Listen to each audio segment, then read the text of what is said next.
부부가 결혼을 하기 전에 계약을 체결하거나 결혼 후에 계약을 체결한 경우에 그 효력이 있는지가 문제가 될 수 있습니다. 우리 민법에 의하면 부부는 독립적인 법인격을 가지고 있고 또 부부 별산제를 채용하고 있으므로 부부가 계약을 체결하면 원칙적으로 효력이 인정됩니다. 특히 혼인 전에 체결한 계약을 혼전계약이라고 하는데 민법에 전형적인 계약으로 규정되어 있지는 않지만 계약의 한 종류로서 효력이 인정됩니다.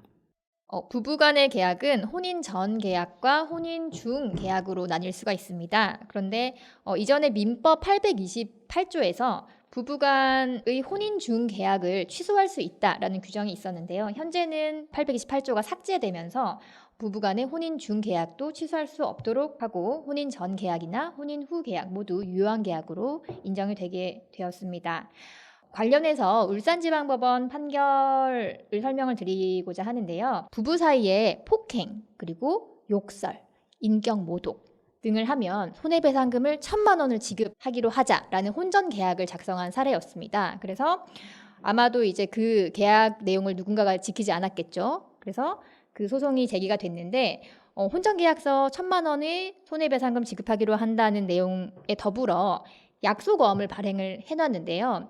폭행이나 인격모독 등의 손해가 발생을 해서 거기에 따른 약속어음 청구가 인용이 된 사례가 있었습니다. 혼전계약은 여러 가지가 있을 수가 있습니다. 첫 번째, 재산 관련 사항으로 혼인 전에 각자의 재산에 대해서 이제 각자의 소유권을 인정한다. 이런 내용. 또는 혼인 중에 취득한 재산을 어떻게 분배할지.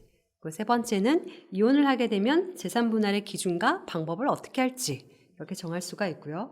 아까 본 판결처럼 인격모독이나 욕설이나 바람을 피거나 할 경우에 위자료를 얼마씩 지급하기로 한다라고도 정할 수가 있습니다. 그리고 그 외에도 자녀의 양육과 교육에 관한 사항을 정할 수도 있고 부양 의무, 그러니까 생활비를 얼마씩 지급하겠다라는 것도 정할 수가 있고요.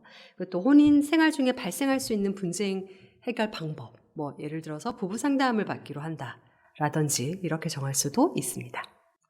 민법 829조에는 결혼 전 재산에 관한 약정은 혼인 중에 변경하지 못하도록 규정하고 있고 정당한 사유가 있을 때 한해서 법원의 허가를 받아서 변경할 수 있도록 하고 있습니다.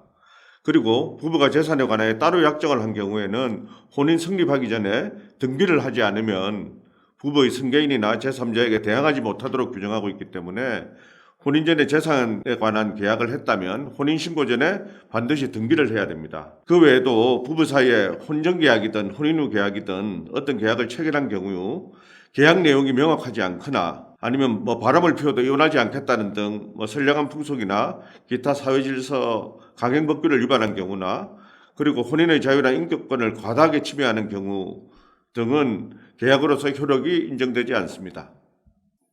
자, 우리 상담할 때 많이들 궁금해하시는 부분들입니다. 부부가 협의이혼을 하기로 하고 미리 재산분할 약정을 했는데 협의이혼을 하지 않고 이혼 소송을 제기했을 때 그럼 그 협의이혼을 하기로 해갖고 작성 준비를 했던 그 재산분할 약정이 효력이 있는지 많이들 궁금해하십니다. 이와 관련해서 우리 대법원에서는 혼인 중 부부가 각자 소유의 재산의 그 반을 서로에게 분배하고 재산 분배가 완료된 후 이혼하기로 약정한 경우에는 그 약정은 협의이혼 성립 후 부부 일방이 재산 분할에 관한 약정을 불이행하여 야기될 수 있는 번거로움을 피하기 위한 것이므로 협의이혼이 성립되지 않으면 그 약정은 효력이 없다라는 취지로 판결한 바가 있습니다. 결국 이 협의이혼을 전제로 한 재산 분할 약정은 협의이혼이 이루어져야 효력이 있는 것이고 이혼 소송 시에는 사실은 직접적인 효력이 있다고 보기는 어렵습니다. 다만 이혼 소송에서 이와 같은 협의이혼은 당시에 재산분할 약정을 했다는 사정 등을 설명을 해서 상당 부분 참작이 될 수도 있으므로 이런 점 좀 주의 있게 살펴보시면 될 것 같습니다. 결론적으로 부부가 혼인 전이든 혼인 중이든 계약을 체결하면 그 효력이 인정됩니다. 다만 혼전재산 계약에 관해서는 등기를 해야 제3자에게도 계약 내용을 주장할 수 있겠죠. 그런데 부부간의 계약을 체결하더라도 그 내용이 명확해야 됩니다. 그리고 공서양수기나 강행법규, 혼인의 본질을 위반하면 무효가 될 수 있으니까 처음부터 전문가의 조언을 받아서 계약서를 잘 작성하는 게 좋겠습니다.